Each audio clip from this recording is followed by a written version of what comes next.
5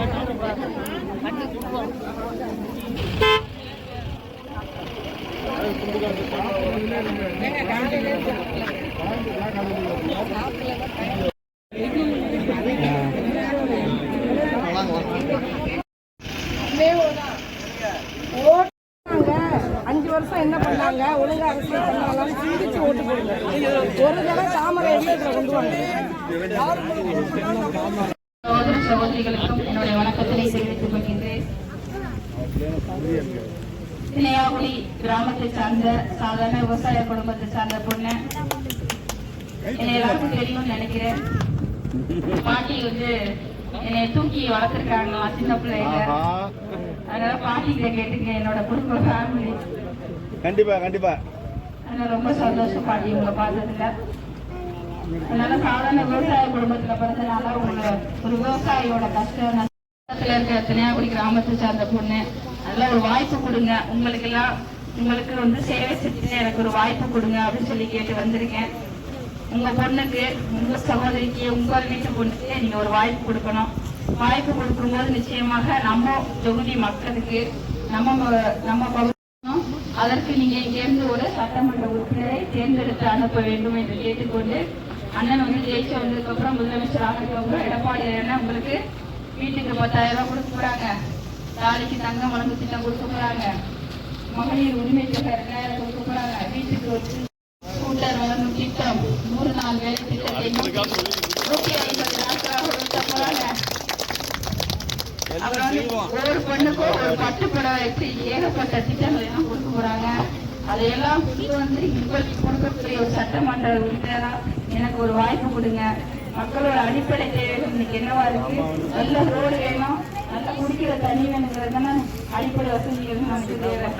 அதனால அதெல்லாம் நல்ல ஹாஸ்பிட்டல், ஸ்கூலு, பேருந்து வசதி இதெல்லாம் நம்ம எதிர்பார்க்கிறோம். இதெல்லாம் நிறைவேற்றி கொடுக்கக்கூடிய சட்டமன்ற உறுப்பினராக நிச்சயமா எனக்கு வாய்ப்பு கொடுங்க.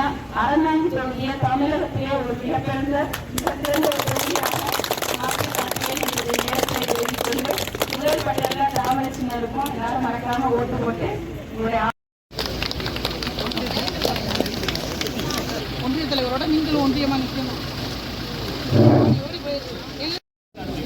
கவிதா ஸ்ரீகாந்த் அவர்கள் 2 நிமிஷம் உங்களுடைய வாக்கு கேட்டு உரையாற்றுவார். பாரதிய ஜனதா கட்சியின் வேட்பாளராக தாமரசிங்கத்துல போட்டிடுறேன். என்னோட சொந்த ஊர் திணையாகுடி. அப்புறம் அப்பா அறந்தாங்கி ஒரு வேலை பார்த்துருந்ததுனால 6வதுல இருந்து அறந்தாங்கி போக ஆரம்பிச்சு. அறந்தாங்கி ஸ்கூல்ல 12வது வரைக்கும் அங்கெல்லாம் படிச்சேன். அதனால இந்த ஸ்கூல்ல படிச்சதெல்லாம் மறக்க முடியாத ஒரு விஷயம். ஏன்னா திங்கக்கிழமையில இருந்து வெள்ளிக்கிழமை வரைக்கும் இங்க இருப்பேன், பிராமணியில தான் இருப்பேன். சனி ஞாயிறு ஆனாலும் எங்கிட்ட அப்பா வீட்டுக்கு போயிடுவேன். எங்கிட்ட அம்மா வீடு, எங்கிட்ட அப்பா வீடு. காலையில அந்த பொண்ணு, அதான் உங்க வீட்டு பொண்ணு. அதெல்லாம் உங்க வீட்டு பொண்ணை நீங்க ஆதரவு கொடுத்து ஜெயிக்க வைக்கணும்.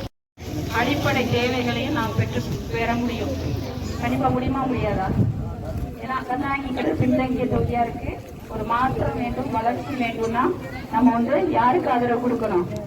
தாமரை சின்னத்துக்கு ஆதரவு கொடுக்கணும். ஓட்டு கேட்கிறாரு, ஜெயிக்கிறாரு.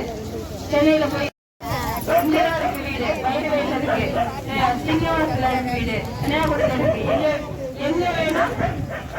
எங்க வேணா பார்க்கலாம். என் வீட்டுல பெரிய கேட்டு கிடையாது, நாய் கட்டி வச்சிருவாங்க, போய் பார்க்க முடியாது. ஆமா, சென்னையில இருக்கிற வேட்பாளரையும் நீங்க பார்க்கவே முடியாது. அதனால அதெல்லாம் யோசிச்சு பாருங்க. நம்ம பகுதி மக்களுக்கு யார் நல்லா செய்வாங்க, நம்ம யார் ஈஸியா அனுப்பிவாளர், நம்ம வீட்டு போனா யார், அதெல்லாம் யோசிச்சு பார்த்து நீங்க ஓட்டுல போடணும். எனக்கு ஒரு வாய்ப்பு கொடுங்க. நிச்சயமா நான் ஜெயிச்சு நான் அரசியலுக்கு வந்ததே என் மக்களுக்கு நல்லது செய்யணும் தான். 20 வருஷமா நான் கஷ்டப்பட்டு உழைச்சி பொறுப்புக்கு வந்திருக்கேன். என்னோட பகுதி மக்களுக்கு நல்லது செய்யணுங்கிற ஒரே நோக்கத்துக்காக நான் வந்திருக்கேன். அதோட கடைசி நடுப்புல இருக்கிறேன். நீங்கெல்லாம் ஓட்டு போட்டு ஜெயிக்க வச்சீங்கன்னா உங்களுக்கு நல்லது செய்ய, அவ்வளவுதான், வேற ஒண்ணும் கிடையாது.